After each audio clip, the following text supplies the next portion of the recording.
마태복음 17장 24절에서 27절까지 말씀입니다. 가버나움에 이르니 반세겔 받는 자들이 베드로에게 나와 이르되 너의 선생은 반세겔을 내지 아니하느냐? 이르되 내신다 하고 집에 들어가니 예수께서 먼저 이르시되 시몬아 네 생각은 어떠하냐? 세상 임금들이 누구에게 관세와 국세를 받느냐? 자기 아들에게냐 타인에게냐? 베드로가 이르되 타인에게니이다. 예수께서 이르시되 그렇다면 아들들은 세를 면하리라. 그러나 우리가 그들이 실족하지 않게 하기 위하여 내가 바다에 가서 낚시를 던져 먼저 오르는 고기를 가져 입을 열면 돈 한 세겔을 얻을 것이니 가져다가 나와 너를 위하여 주라 하시니라. 아멘. 예수님 지금 가버나움에 이르러서 반세겔 받는 자들이 베드로에게 너희 선생은 반세겔 내지 않느냐? 베드로가 내신다 하고 집에 들어가니까 예수님이 먼저 베드로에게 묻죠. 관세와 국세를 받는 임금들이 누구에게 받느냐? 자기 아들들에게 받느냐? 아니면 타인에게 받느냐? 타인에게입니다. 그때에 아들들은 세금을 면하리라.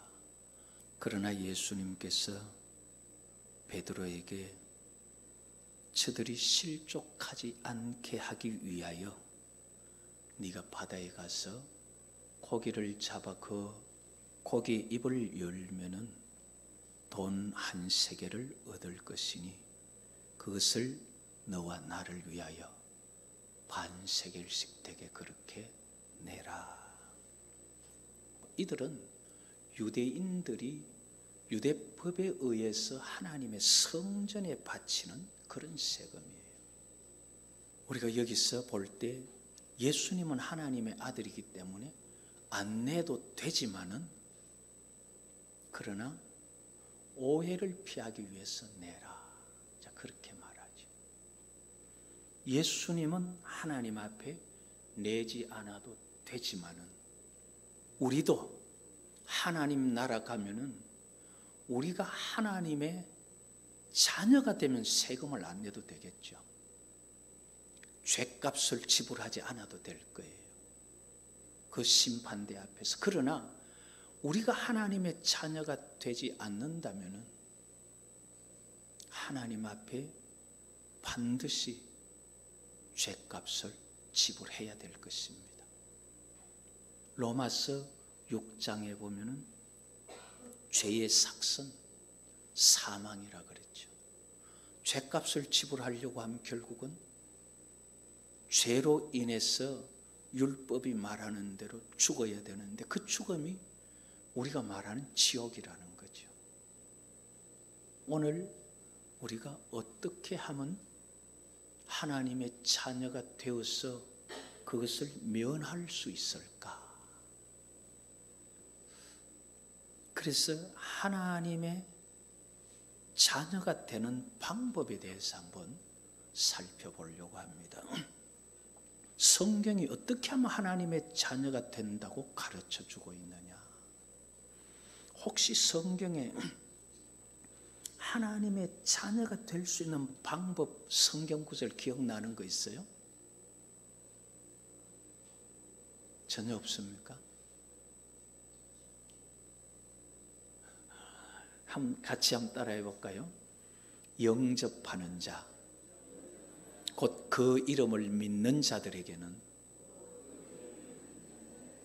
하나님의 자녀가 되는 권세를 주셨다 그랬습니다. 자, 하나님의 자녀가 되는 권세, 영접하는 자. 누구를 영접해요? 예수님을 영접하는 자. 요한복음 1장 12절에 있는 말씀이죠. 자, 예수님을 영접한다는 것이 어떤 거냐? 어떤 것이기에 영접하면 하나님의 자녀가 될 수 있느냐?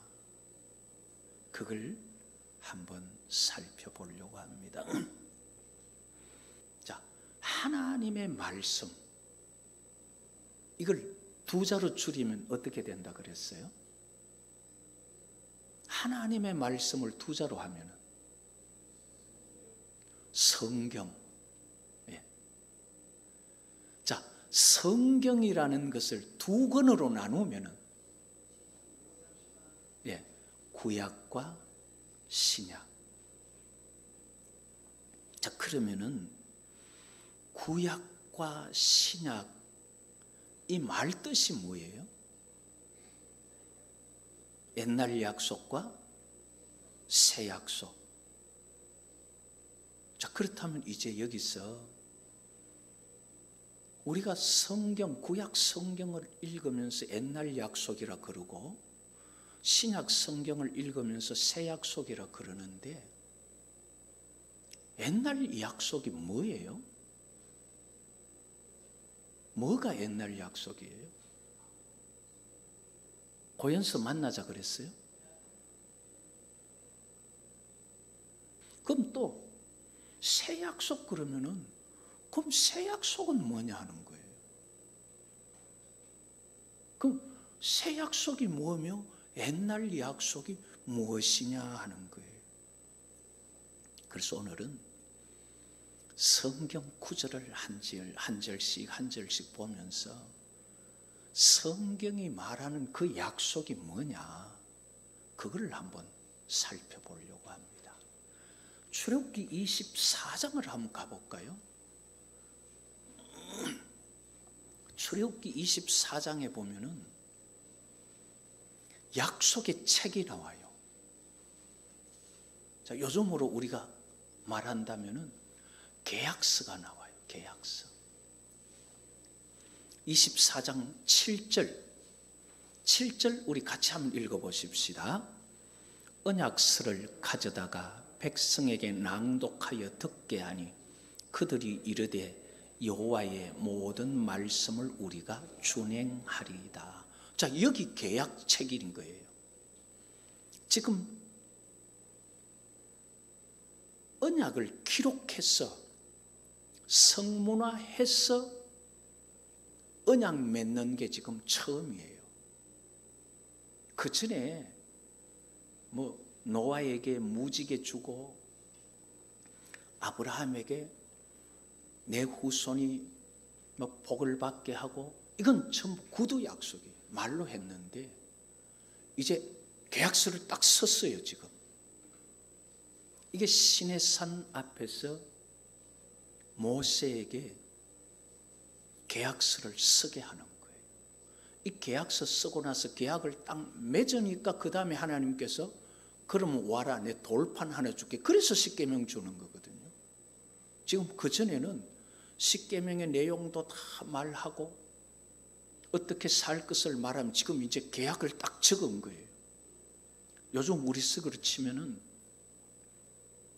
우리가 집을 산다든지 아니면 어떤 돈을 빌린다든지 이런 거 할 때 계약서 쓴 거, 그걸 가지고 이제 매수인이 계약서를 보고, 자, 요 이상업체, 그래, 이러면 되겠습니다. 그리고 이제 지금 도장 찍는 거거든요.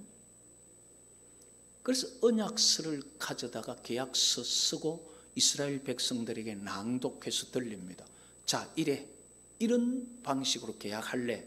그러니까 이스라엘 백성들, 우리 그렇게 하겠습니다. 이렇게 지금 계약 맺어지는 거거든요.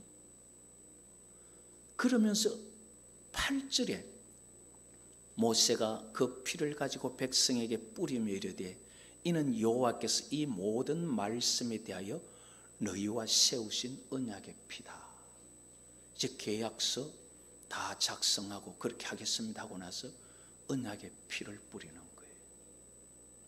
이 언약의 피를 뿌리는 거는 계약을 맺음으로 말미암아 계약이 성립이 되면은 이전에 모든 것은 다 잊어버리고 이제 하나님과 계약 맺은 그 조건에서 시작하는 거예요.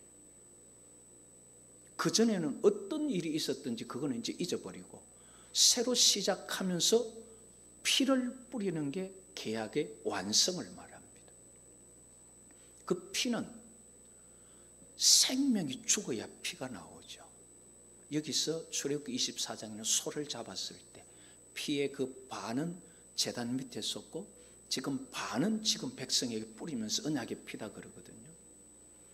피를 뿌리는 이 언약의 피의 의미가 뭐냐 하면은 자 이제 너하고 내하고 언약을 맺는다. 지금까지는 너들이 죄인이라서 내 앞에 오면 다 죽었고 그래서 산의 경계를 정해놓고 올라오지 말라 그랬지만 이제 언약을 맺고 나서는 너희와 나 사이에 언약 맺은 관계가 되기 때문에 언약의 피를 뿌리고 나서 만일에 언약을 어기면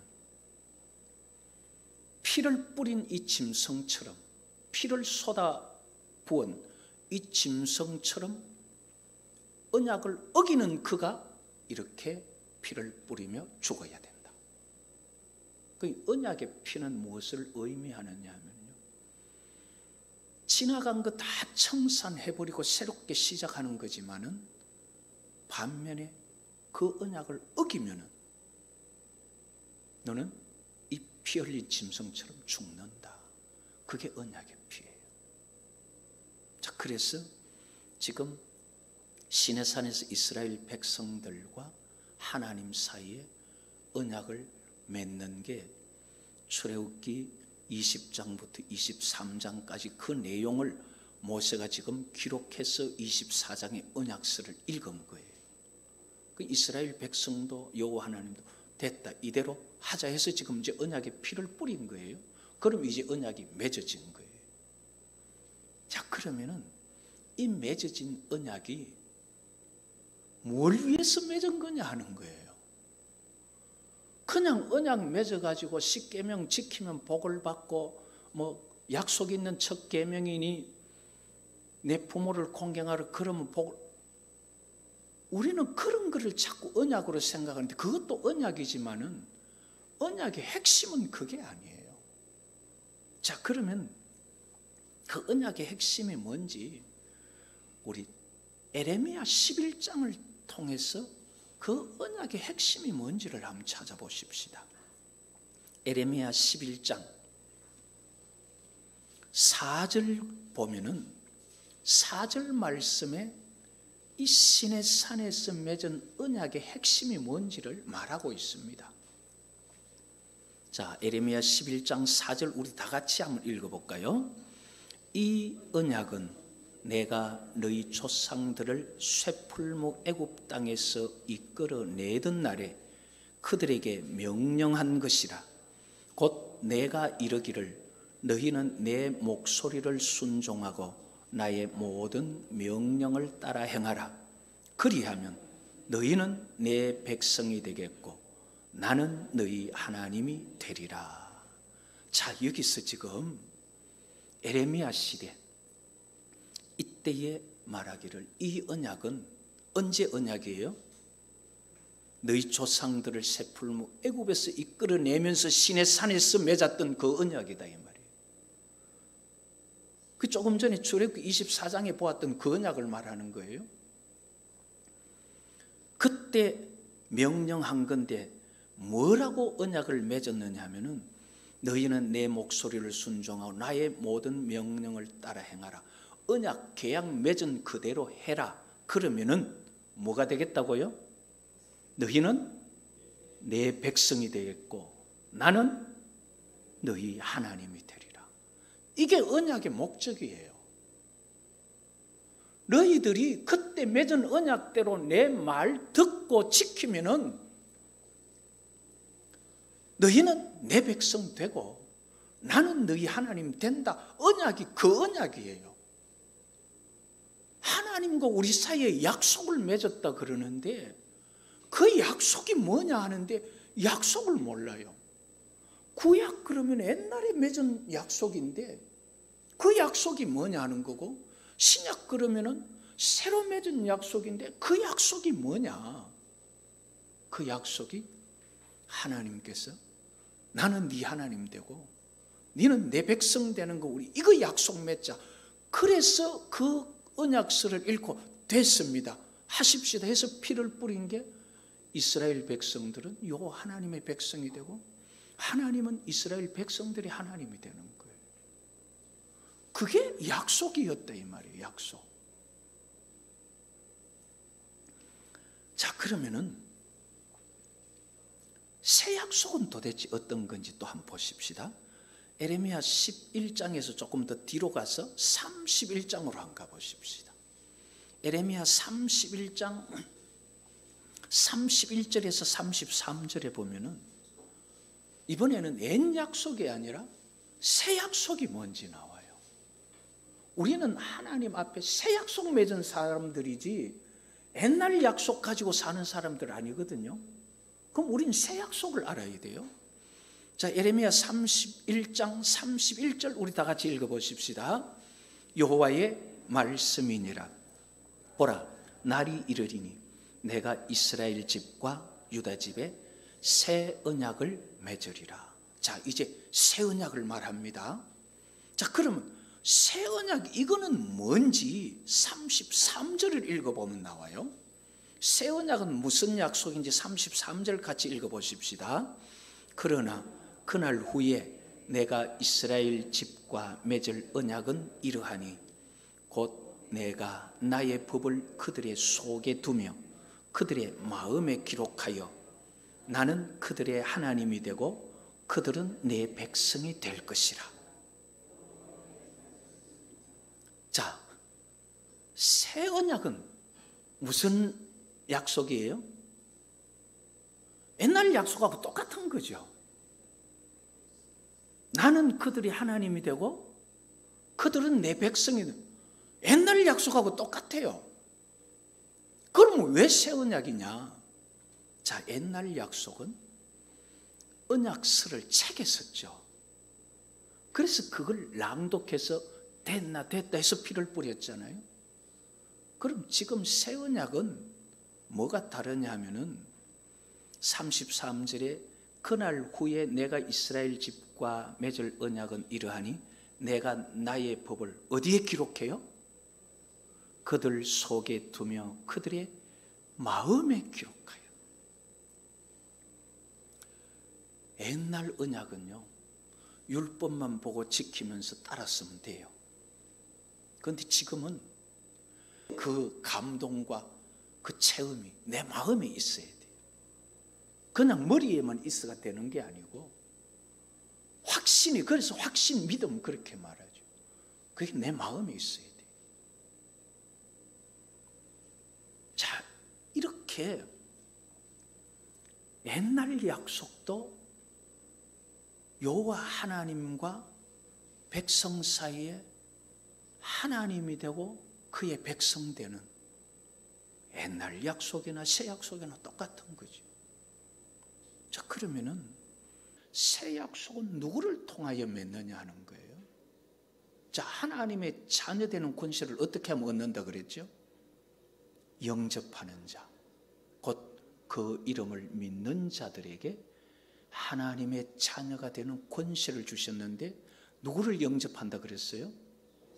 예수님을 영접해야 되죠. 자, 그러면은 옛날 언약은 모세가 중보자가 돼가지고 언약을 맺었는데 새롭게 언약을 맺으려고 하면은 예수님이 중보자가 되어 오는데 예수님이 새롭게 언약 맺는 중보자임을 우리가 받아들이지 않으면은 예수님하고 새 약속을 맺을 수가 없어요. 그래서 예수님은 그리스도구나, 메시아구나, 하나님께서 보낸 자구나, 그것을 믿고 받아들이는 게 영접하는 거예요. 예수님을 새 언약의 중보자로 받아들이지 않으면은 언약을 같이 맺을 수가 없어요. 자, 이번에는 히브리서 9장을 한번 찾아보십시다.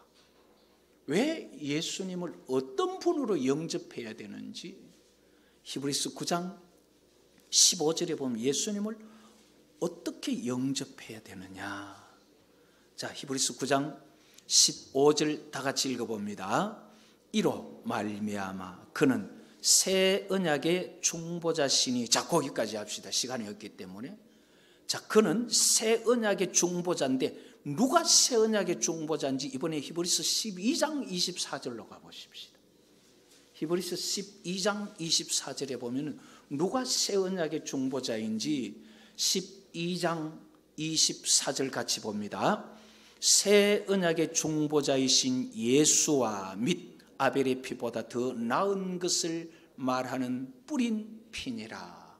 자, 옛 언약에도 피를 뿌렸듯이 새 언약에도 피를 뿌리는데 아벨의 피보다 더 나은 피를 뿌린 새 언약의 중보자가 누구냐? 예수님이더라 이 말이에요. 그러면은 우리가 새롭게 언약을 맺으려고 하면은 일단 중보자를 받아들여야 그 중보자와 함께 언약을 맺을 텐데, 예수님이 새 언약의 중보자라는 걸 우리가 못 믿고 못 받아들이고 영접을 안 하면은 언약을 맺을 수가 없어요. 그래서 영접하는 자. 자, 일단 예수님을 영접을 해야 돼요. 그 다음에 뭘 믿어야 되느냐? 그 이름을 믿는 자. 자, 예수님은 새 언약의 중보자니까 중보자를 통해서 하나님과 우리 사이에 맺는 언약을 믿는 게 뭡니까? 여호와는 구원이심을 믿는 그 이름 믿는 거잖아요. 아, 예수님을 영접하고 나서 하나님께서 지금 계약 맺어서 우리를 구원하는 거, 이거 믿는 거. 그러니까 하나님의 자녀되는 방법은 예수님을 중보자로 받아들이고 그 중보자와 함께 하나님께서 맺으려고 하는 언약을 맺으면 하나님의 자녀가 되는 거예요. 자, 그러면은 새 언약의 중보자이신 예수님께서 뭐라고 말씀하셨는지 이번에는 마태복음 26장으로 한번 가보십시다. 예수님이 우리를 하나님과 새 언약을 맺게 하기 위해서 뭘 어떻게 하셨느냐. 새 언약은 아까 살펴보았듯이 옛 언약이나 새 언약이나 똑같이 하나님은 우리 하나님 되고 우리는 하나님이 자녀 되는 그 백성 되는 게 언약 내용은 똑같았죠. 자, 그러면은 이번에 마태복음 26장 27절과 28절. 27절에 보면 또 자녀를 가지사 감사 기도하시면서 유월절 만찬 때 예수님 하신 말씀이 28절 다 같이 읽어보십시다. 이것은 죄 사함을 얻게 하려고 많은 사람을 위하여 흘리는 바 나의 피 곧 언약의 피니라. 자, 예수님 잔을 가지시고 말씀하시면서 자신이 십자가에서 흘릴 피가 많은 사람의 죄 사함을 위하여 흘리는 자기의 피인데 그게 무슨 피라 그랬어요? 언약의 피라 그랬잖아요. 언약의 피는 아까 출애굽기 24장에서 하나님과 언약 맺고 나서 피를 뿌린 거라 그랬잖아요. 그 언약의 피였죠. 그 언약의 피처럼 예수님 피도 언약의 피. 무슨 언약의 피? 새 언약을 맺은 자들에게 언약이 성립됐다는 것을 인치는 뿌리는 피예요. 자, 그러면은 언약을 상반간에 맺었을 때 언약을 지키면은 맺은 언약대로 되는 거죠. 자, 그 약속이 뭐라 그랬어요? 새 약속. 여호와는 우리의 하나님이고 우리는 여호와 하나님의 백성. 그 새 약속을 맺으면서 예수님의 언약의 피를 뿌렸어요. 자, 그 언약을 지키면 우리는 하나님의 백성으로 살아가는 언약을 지키면 우리는 하나님 백성 되는데 그 언약을 어기면은 피 뿌린 그 신세가 되어야 된다 그랬죠. 그럼 우리가 십자가에 죽어야 돼요. 언약을 어기면 우리가 죽어야 되는 거예요. 우리뿐만 아니라 하나님도 언약을 어기면 죽겠다는 그게 상반간의 계약이에요. 그런데 하나님 절대 안 어기셔요. 그런데 우리는 어기면 안 되는 거예요. 우리도 하나님도 약속이라는 거 그렇게 어기면 안 되는 거예요. 그래서 예수님 피는 무슨 피냐? 새 언약을 맺는데 우리와 하나님 사이에 언약 맺은 그 언약을 인치는, 뿌리는 피가 예수님 피예요. 그렇게 예수님 피를 뿌려서 우리는 하나님의 자녀가 되는 그 약속을 우리가 가질 수가 있는 거예요. 그런데 옛날 약속하고 다른 것은, 옛날 약속은 계약서만 가지고 있으면 되는데 새 약속은 그 계약서가 어디에 있어야 된다 그랬죠? 마음에 있어야 돼요. 마음에. 내가 하나님의 자녀가 됐고 하나님이 내 아버지가 됐다는 마음의 감동이 있어야 돼요. 자, 이제 그게 어떻게 오느냐 하는 거예요. 그냥 계약서 맺으면 다 오느냐? 물론 계약서 맺으면 오는데 바울이 로마서와 갈라디아서를 통해서 하는 말이 뭐냐면 그 말씀을 믿을 때에 믿음에서 오는 거예요. 그냥 오는 게 아니에요. 자, 믿을 때 오는데 무엇을 믿느냐? 하나님하고 내하고 계약서 맺은 말씀, 그거를 믿으라 이 말이에요. 그거를.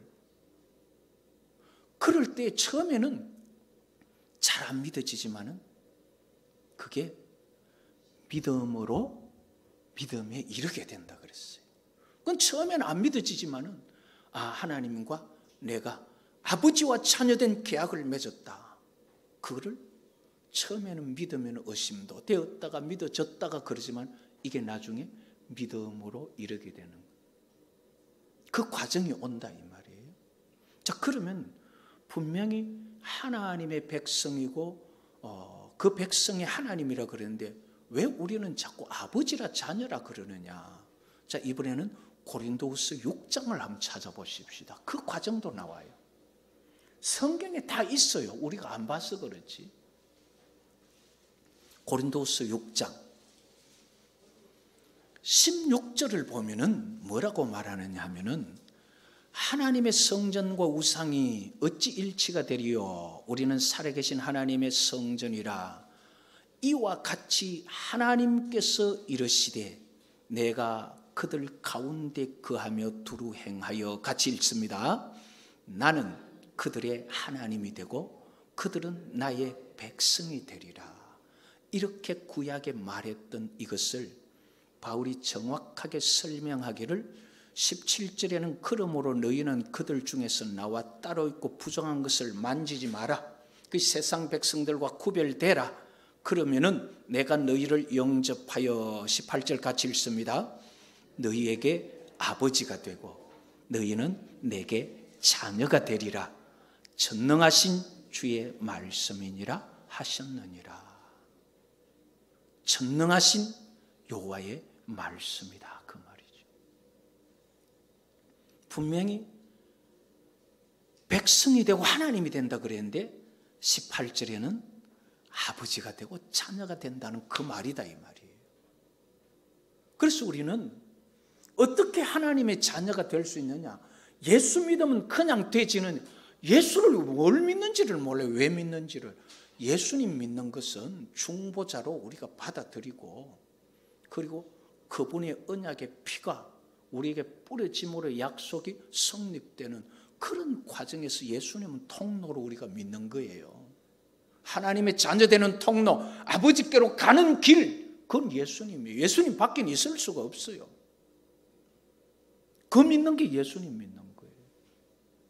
자, 그러면 그것만 믿어가 되는 게 아니라 그 예수님을 통해서 하나님과 새 약속 맺는 그 약속을 믿어야 나는 너희 아버지가 되고 너희는 내 자녀가 되리라 하는 그 아버지와 자녀의 계약이 성립되는 거예요. 그게 새 약속이에요. 자, 옛날 약속은 나는 너희 하나님이 되고 너희는 내 백성이 된다. 그걸 어디에 기록했어요? 책에, 돌판에. 자, 새 약속은 나는 너희 아버지가 되고 너희는 내 자녀가 된다. 그걸 어디에 기록했어요? 마음에. 책에 있는 것을 가지고 내가 계약 맺은 그 계약을 믿고 믿으면 그게 내 마음에 기록되는 거예요. 그래서 믿음은 들음에서 나고 들음은 그리스도 예수의 말씀으로 말미암았다. 이렇게 하나님의 말씀을 계약으로 맺은 이 말씀을 내가 믿을 때에 내 마음 속에 믿음이 생겨나고 하나님의 자녀되는 마음의 기록이 생겨나는 거예요. 자, 이렇게 우리에게 하나님의 자녀되는 그런 약속이 우리 마음에 기록된다면, 자, 이 새 언약, 새 계약이 우리에게 분명히 알아진다면 우리가 하나 기억해야 될 게 뭐냐? 이번에는 히브리서 6장으로 한번 가보십시다. 이런 것이 우리에게 분명히 기억되어지면 우리에게 하나님이 어떤 하나님인지만 알고 나면 우리는 더 이상 두려울 것 없는 믿음의 사람이 돼요.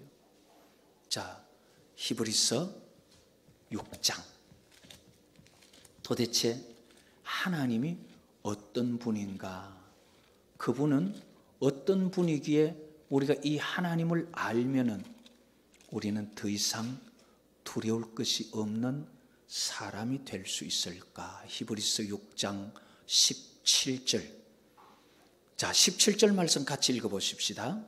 하나님은 약속을 기업을 받는 자들에게 그 뜻이 변하지 아니함을 충분히 나타내시려고 그 일에 맹세로 보정하셨나니. 자, 여기에 하나님은 약속을 기업으로 받는 자들에게. 자, 약속이 뭐예요? 약속.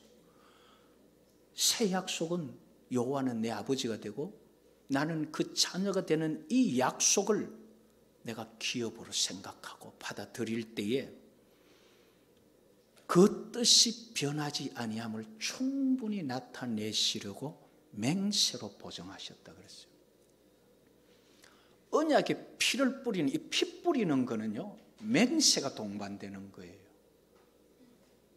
이 약속 어기면은 네가 어겨도 피 뿌린 이 피의 짐승의 신사가 되고, 내가 어겨도 피를 뿌리기 위해 죽은 그 짐승의 신세가 된다. 이게 맹세예요. 약속이 맹세예요. 하나님께서 그는 우리에게만 네 지켜라 하면 되는데 하나님 같이 하신 그걸 가지고 여기에서 약속을 기업으로 받는 자들에게 그 뜻이 변하지 아니함을 충분히 나타내시려고 그 일에 맹세로 보정하셨다, 그 말이에요. 우리가 하나님 우리 아버지고 우리는 그 자녀라는 이 약속을 받으면은 하나님은 절대 내 자녀된 너를 버리지 않는다는 약속을 변개치 아니하는 것을 맹세로 보정하셨어요. 자, 그리고 18절. 이는 하나님이, 우리 같이 읽어보십시다. 이는 하나님이 거짓말을 하실 수 없는 이 두 가지 변하지 못할 사실로 말미암아 앞에 있는 소망을 얻으려고 피난처를 찾은 우리에게 큰 안위를 받게 하려 하심이라. 자, 하나님은 약속을 우리가 딱 믿고 받는 우리에게 약속이 절대 변하지 않는 맹세를 하셨고, 그 하나님은 절대 거짓말을 하실 수 없는 하나님. 이 하나님을 알면은 이것이 앞에 있는 소망을 얻으려고 가는 우리에게 큰 안위가 되는 거예요. 생각해 보세요. 약속도 했고 모든 것 다 준다 해놓고 순간적으로 오늘 아이들 농담처럼 뻥이요 해버리면 이건 뭐가 되겠어요? 아무것도 안 되죠. 그러나 하나님은 거짓말을 하실 수 없어요. 약속 절대 하나는 변개치 않아요. 이게 우리에게 소망이, 안위가 된다 이 말이에요. 자, 그리고 이번에는 19절 같이 읽어보십시다. 우리가 이 소망을 가지고 있는 것은 영혼의 닷 같아서 튼튼하고 견고하여 휘장 안에 들어가는. 예, 바다 일 하시는 분들 다시 뭔지 잘 아시잖아요. 떠내려가고 흔들릴 때에 딱 붙들어서 떠내려가지 않도록. 우리가 믿음 가졌다 해도 세상의 어려운 일들 보면 자꾸 흔들리고 믿음이 떠내려가요. 그럴 때에 하나님은 거짓말하지 않으신다. 하나님은 나하고 약속한 것 절대 변개치 않으신다. 그거 딱 붙들면 우리 믿음은 안 떠내려가요. 그걸 지금 말하는 거예요. 자, 다시 정리해 보십시다. 하나님의 말씀 6자죠. 2자로 줄이면 뭐라고요? 성경. 성경을 2권으로 나누어 뭐예요? 옛날 약속하고 새 약속. 자, 옛날 약속이 뭐예요? 하나님과 이스라엘 백성들이 백성과 하나님 되는 거. 예, 구약 백성과 하나님 되는 거. 그럼 새 약속은 뭐예요? 아버지와 아들 되는 거. 이 약속을 기업으로 받으면 하나님 절대 변하지 않는다 그랬어요. 그리고 거짓말하지 않는다 그랬어요. 그 하나님을 우리가 붙들고 믿으면 우리는 떠내려가지 않는 하나님의 자녀가 되는 거예요. 자, 이렇게 하나님의 자녀가 되었을 때 우리가 하나님 나라 가면은 죗값을, 세금을 내야 될까요? 안 내도 되는 거예요. 하나님의 자녀가 아들이 아니기 때문에 세금을 내는 거잖아요. 아들이면은 세금을 면하리라. 우리가 이렇게 하나님의 자녀 되는 방법, 성경이 다 말하고 있어요. 그 약속을 우리가 하나님의 약속을 붙들고 딱 믿으면은 그 약속에 대한 계약서, 그거를 믿다가 보면 내게 믿음이 새겨지면은 우리는 하나님의 자녀된 흔들림이 없을 수가 있는 거예요. 우리가 성경이 일러주는 말씀대로 예수님을 언약의 중보자로 영접하여서 예수님을 통하여 하나님과 맺는 새 언약을 믿어 하나님의 자녀되는 권세를 누리는 복이 우리 성도님들에게 충만할 수 있기를 여호와의 이름으로 축복합니다.